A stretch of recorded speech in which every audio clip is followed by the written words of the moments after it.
Hey folks, this clip is brought to you by the fastest growing sports book in Tennessee, Zen Sports. Enter code A to Z TN, ATOZ TN to earn a welcome bonus that gives you 5% cash back on your total betting volume for your first 15 days of betting. That is Zen Sports. All right. We are back for another midweek segment of the Big Orange Podcast. This one's a little different. Zach, I've mentioned it. I got a different job in the last year, and it's a little more demanding, and so I have to be at places in the middle of the day where I was working from the house before, so I could easily record during my lunch back then. Not so easy now. So I'm in my car. That's okay though. We figured it out. We're gonna record, and we just thought, I don't know that I would call this an emergency segment more than it's like this had the potential to be so fun that I didn't want to pass it up segment more than anything.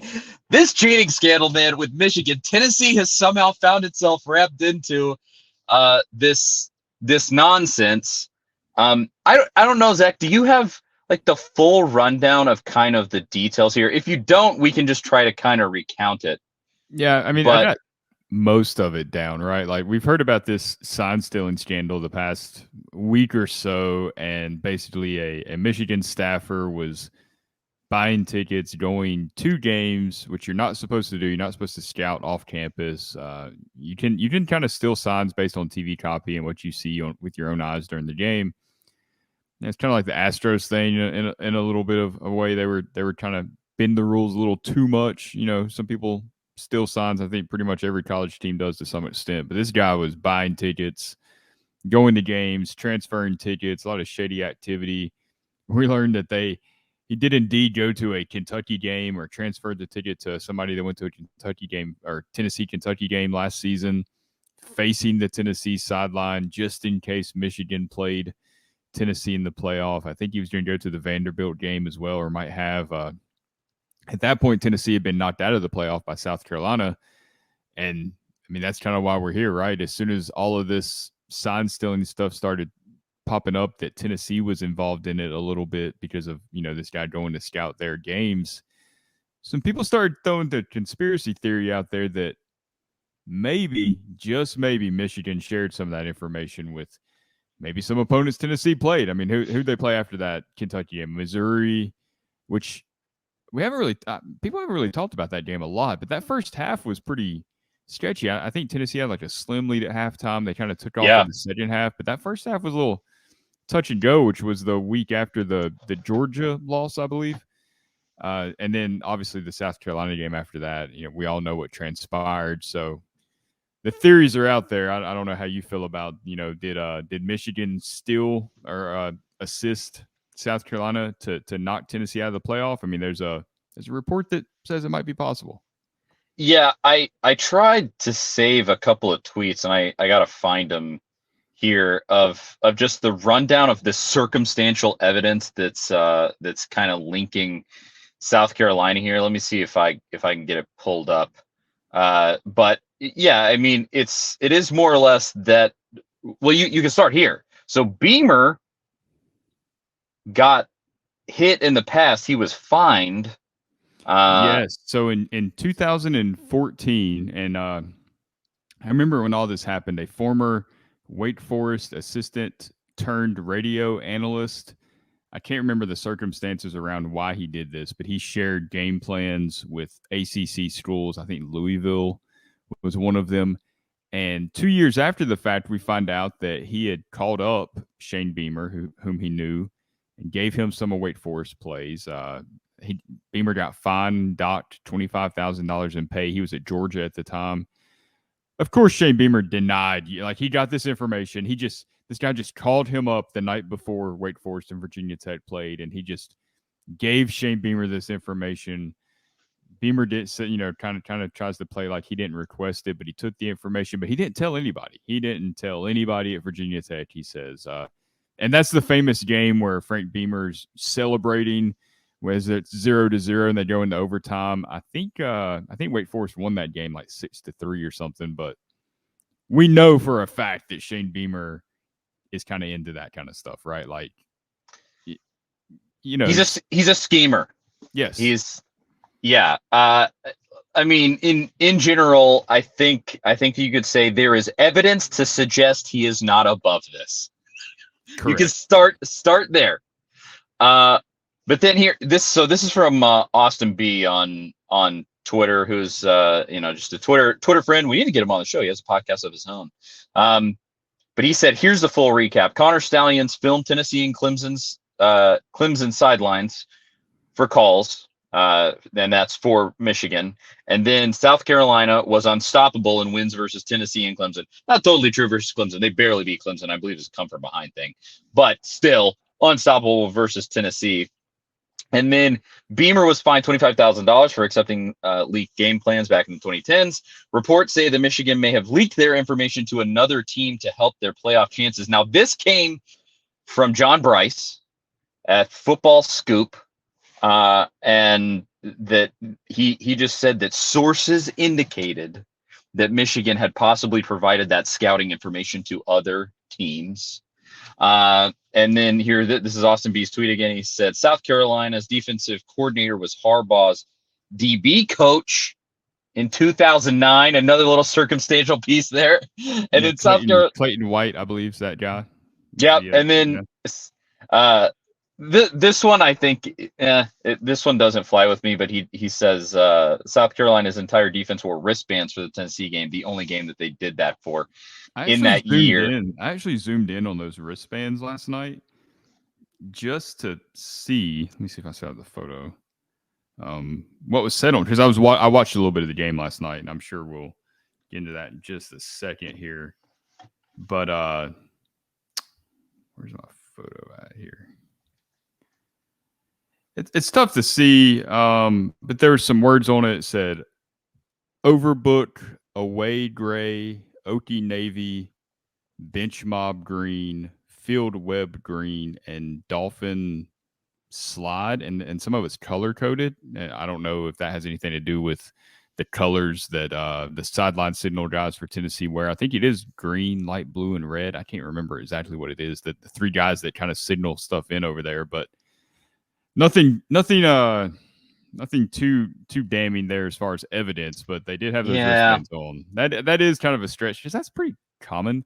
And they said before the game that South Carolina wanted to simplify their defense. They only had 13 calls for that game because of how quickly Tennessee's tempo ran. So that, I don't know if that's a cover. I don't want to go, too beneath the weeds, too down the rabbit hole here, but that's kind of the circumstances surrounding those wristbands that we know, at least.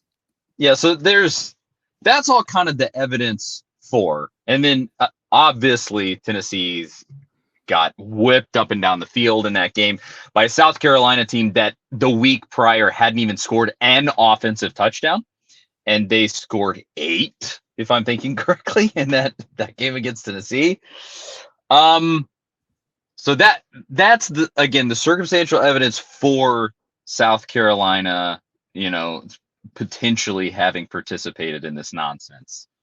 With that said, the evidence against, and we were kind of texting before this, we want to believe it because it would be super sensational, and it's just a funny thing in general, and it would be kind of hilarious to see that because Beamer just seems like such a chump. But let's be honest here. Tennessee's defensive backs were so bad last year. And so watching them get carved up, I don't think any of us were just like, oh my gosh, I can't believe this happened. This is completely unbelievable. I mean, no, they had a history in that season of getting roasted by good players. They had Juice Wells last year. South Carolina had Juice Wells last year. He just, he blew Tennessee out of the water in that one. And so that's easily the simplest evidence there where you just go, well, I mean, our defensive backs did stink last year. The defense in general wasn't amazing. So I don't know. I don't know what to believe here. Again, I mean, this is really more fun than anything because I said it during our main weekly show on Tuesday. This really isn't in the big scheme of things. It's not like that bad. It's not good. And you can certainly debate the ethics of it, but sign stealing is pretty typical behavior in college football. You could eliminate this by doing what the NFL does and just have mics in the helmet. Hello, somebody. I don't know why that's not a thing. At least in Power 5 football, I don't know why it's not a thing. But I mean, it certainly happens. And it's the fact that they had these coordinated trips where they went and filmed and sat in the crowd and all this stuff that makes it quote unquote illegal. But, overall, I still look at this and I go, Tennessee should have won this game. I mean, they could know all they want to know about Tennessee from front to back, and Tennessee should have been able to beat that team that the week before didn't score an offensive touchdown. That's the one thing that in this makes me go, I don't know. Maybe this is just a fun conspiracy theory. Yeah, I mean, there's some evidence that points that way, and we don't know for sure that Michigan, that Tennessee was the team they wanted to knock out of the playoff, or that they shared the information with South Carolina. That information is not out there. I mean, it makes sense that it would be Tennessee, and South Carolina is one of the reasonable explanations, especially the connection between Jim Harbaugh and Clayton White. But at the same time, like, Tennessee lost that game, like you said, because of defense. They scored 38 points. Now, that it wasn't their best offensive output of the season, but they were like a touchdown off of their season average, that night in Columbia. Hendon Hooker, he got hurt.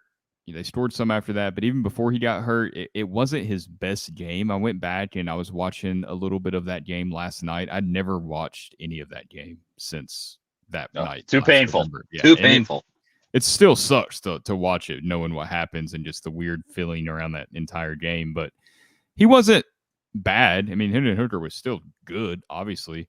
But there was a few throws that were off. And Tennessee, I didn't realize, they threw more of those screen passes outside to the flats last season, I think, than we remember. But they were just interspersed with deep shots down the field that were hit, so you didn't really think that much about it.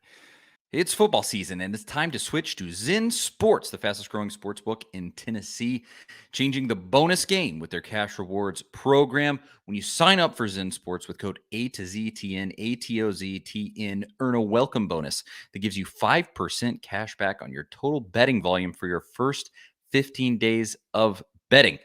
And if you have friends who bet on sports, share your Zen Sports referral bonus code with them, and you will earn 3% of their betting volume for their first 6 months of betting on Zen Sports with no cap on how much you can earn. So what are you waiting for? Stop wasting time and money on other sports books when you could be earning real cash rewards with Zen Sports. Download today on the App Store at zensports.com. And your wallet will thank you later. If you have a gambling problem, call 1-800-889-9789. Terms and conditions apply. Must be 21 or older in Tennessee to bet. That is Zen Sports. Go download it now. But it was the fact that I don't know how much the defensive signals help. I don't know what kind of defensive signals they're giving out. Jeremy Banks didn't play in that game, and he's one of the signal guys. So, how most of the time the defense is reacting to what the offense is doing. So the offense kind of gets in its set, and then the defense is adjusting. And there would have to be a ton of like audibles and kind of looking back and checking. And then Tennessee's defense would again react to that. So I think this is something more that helps you stop another team's offense necessarily than exploiting a team's defense. I think South Carolina came out with a game plan that was drastically different than what they had the week before. I know there's some speculation that somebody else called the plays for them that night, maybe Freddie Kitchens, who was an analyst for South Carolina last season and had been a successful offensive coordinator in the NFL with Cleveland Browns. Good friends with Jeremy Pruitt. Not really a connection there, just like to throw that in. But I don't know. Like, there's evidence that points towards the fact that it's plausible. It's not a wild conspiracy to the point where it's like, what are you talking about? There's no way. This is absurd. Why would you even bring that up? Like, I think it's reasonable to talk about, but I don't lean towards it being true. Now, maybe they shared some information and it made it easier for South Carolina to exploit some things with Tennessee there. That's always possible, and I'm sure that probably happens quite a bit. I mean, I remember Shane Beamer last season, early in the year, talked about how they would kind of talk to different opponents that maybe they weren't going to play later in the season to see what they had talked about with another team.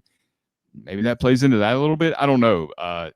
It's just, I think it was more of like a perfect storm, like a bad night for Tennessee to have a bad night, and maybe South Carolina had a little info to made it a little easier for them.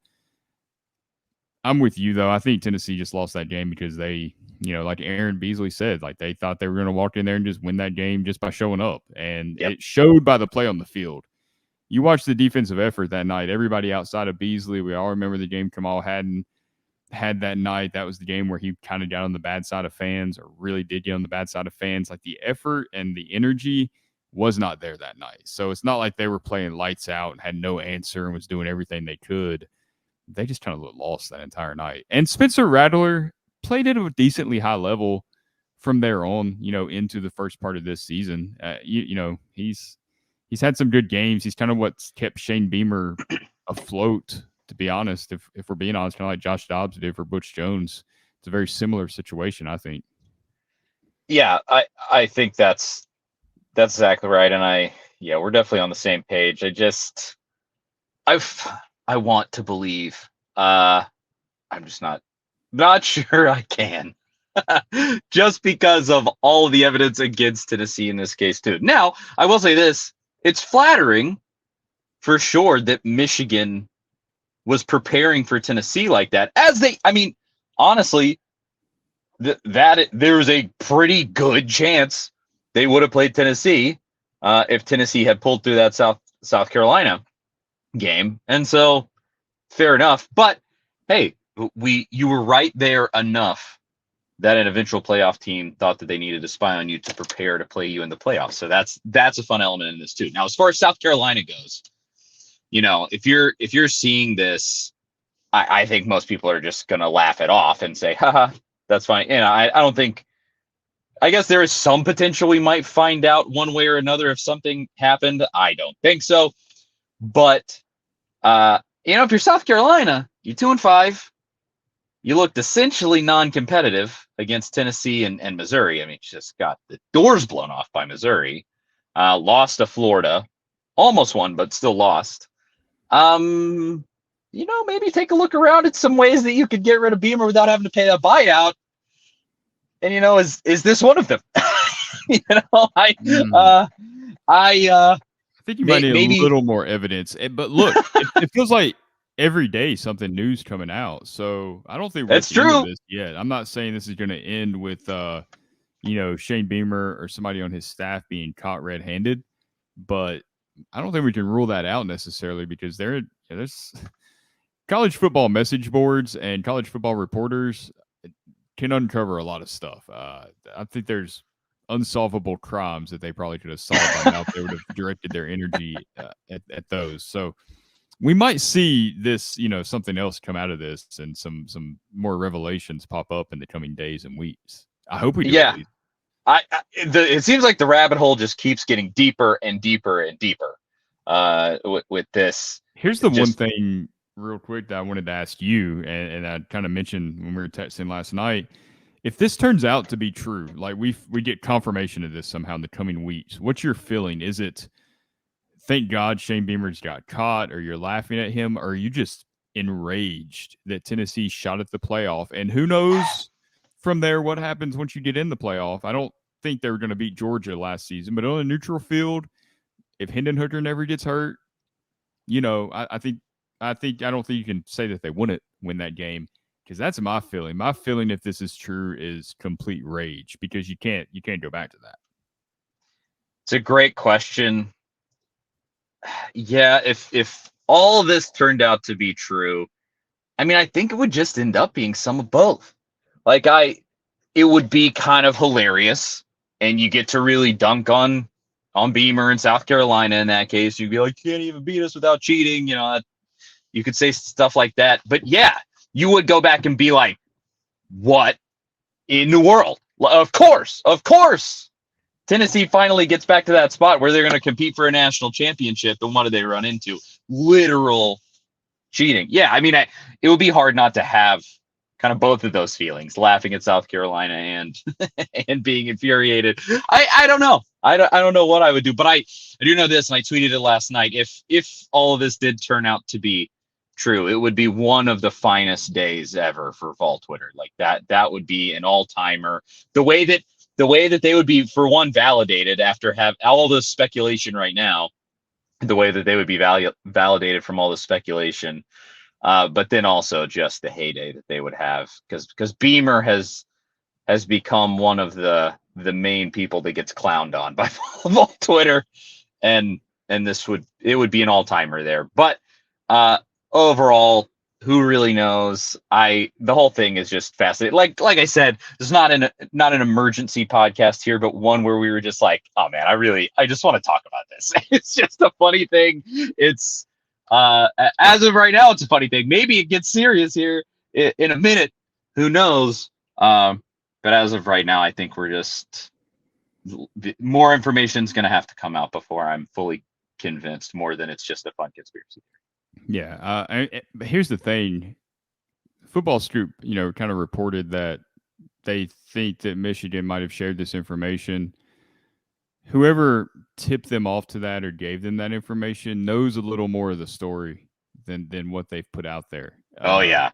So there's more rumor, hopefully some hard facts that will come along with that. There is hope to think that this does go beyond what we already know. So, I mean, one of the things with this, and what really made this blow up with Tennessee was the message on message board from whoever it was.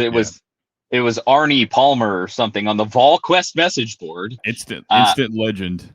Yeah, who he had one of those information drops where I think he said, yeah, he said, I know somebody who knows somebody that says a Michigan staffer was in the crowd at the Kentucky game watching and scouting us for the playoff. And he was exactly right. I mean, at the time it wouldn't have been completely outlandish. Again, we said like this stuff happens for sure. But that is crazy that they were right, but then also crazy that it was so well known, that they were so blatant and uncaring of how this was handled, that it got all the way to a person who was writing on a VolQuest message board. Like, how sloppy did you have to be? And then, I mean, maybe this is where the real info comes out. This manifesto that this guy wrote, supposedly a 600-page manifesto that the Connor Stallions guy has apparently written. Please release the manifesto. We need it. The college football world needs it. We demand it. I mean, if this guy's going down. Like, he'll never ever have a job in college football the rest of his life. So, buddy, like Connor, burn it down. Put it all out there. You have nothing to lose at this point. And whoever, if you hold a grudge against any of these people, because I don't know, I still don't really remember how. I guess somebody got tipped off. I'm not sure how this came about, but you can take a lot of people down with you if you want. So, especially in Michigan, please do it.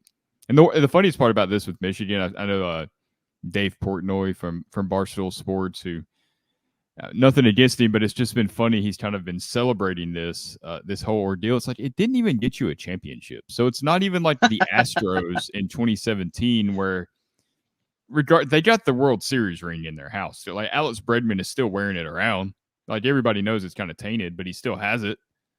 And maybe 50 years from now, they don't think about it that much. Michigan didn't even get that. Yeah, I mean, probably the funniest piece that's come out so far out of all of this is that they scouted all of those teams, and the one that they supposedly didn't scout, in person at least, was TCU, and they ended up losing to TCU in the playoff. Didn't that QB threw like 2 pick sixes in that game, and without those, McCarthy, JJ McCarthy. Yeah, I think he threw 2 pick sixes in that game, and without those, they would have won. There's some things like that. Like, Michigan was still clearly a better team than TCU, but I mean, irony of ironies there. That is pretty hilarious. But and the Stallions guy, the details about him is just he's a psycho. Like, as much as any college football coach is, a lot of those guys are just sociopaths. But he said he had this like long-term exact dream where he had studied Michigan coaches, and the most successful coaches were military men. They didn't go to Michigan, they were military men. And so that's why he went to Navy and was in the Marines. It's just like crazy stuff. And then from that long-term plan, that's where that manifesto came into place. Supposedly, allegedly, those are the details. But it's fascinating. College football, baby. It's, This is one of the most college football things ever, really. This is a wild one, a really wild one. And if true per se, this stuff with South Carolina ends up turns out to actually be true, Lord knows we'll be back on here to talk about it. But anything else, Zach, with this before we bounce? Yeah, I think that's it for now till we get some more information about this, and hopefully that's very, very soon. At the rate it's been coming out, it will be. Yeah, I mean, all of this developed since we did the show on Tuesday, so yeah, fun times. Had to talk about it. Charlie Burris, Zach Reagan, A to Z Sports Big Orange Podcast. Go subscribe and follow us on all of the stuff. You know what to do if you're here watching. We appreciate it, and we'll talk to y'all next week. See you guys later.